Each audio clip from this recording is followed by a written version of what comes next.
Le mardi 27 février dernier, le roi Harald V de Norvège, alors en vacances en Malaisie, était hospitalisé pour des problèmes cardiaques.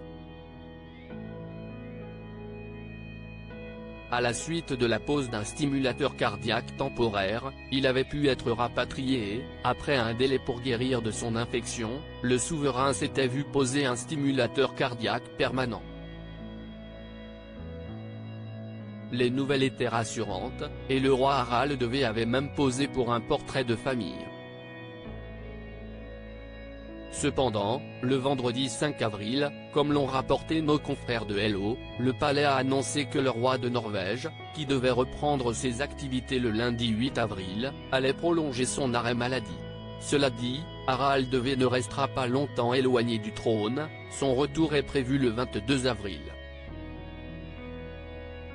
Et ce délai n'est pas forcément une indication que son état se soit dégradé.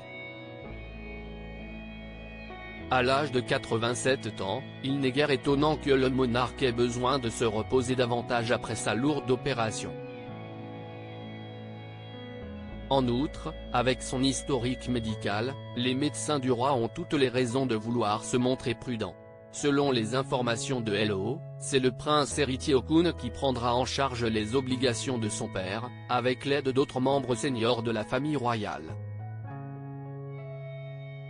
Ainsi, la cérémonie de remise des médailles prévue le 9 avril sera assurée par le prince et son épouse, ainsi que la reine. Supérieur à Charles III, Philippe V, Rania de Jordanie. Ces rois et reines opérés pendant le règne Harald V écarté du trône à cause de ses problèmes de santé? Ce n'est pas un secret, le roi Harald V n'a aucune intention d'abdiquer, ayant prêté serment à vie, comme il l'a confirmé encore récemment. Si certains s'inquiètent que son état de santé l'empêche de jouer son rôle, le fait est que les soucis médicaux du monarque ne datent pas d'hier.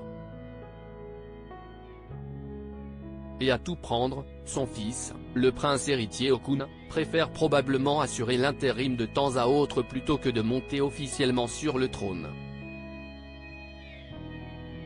Cela lui permet d'avoir plus de temps pour sa famille, en particulier son épouse Mette-Marie, atteinte d'une fibrose pulmonaire chronique. Tout laisse donc à penser que, conformément à son souhait, Harald V régnera jusqu'à sa mort. Article écrit avec la collaboration de 6 médias Crédit Photo, Dana Presse.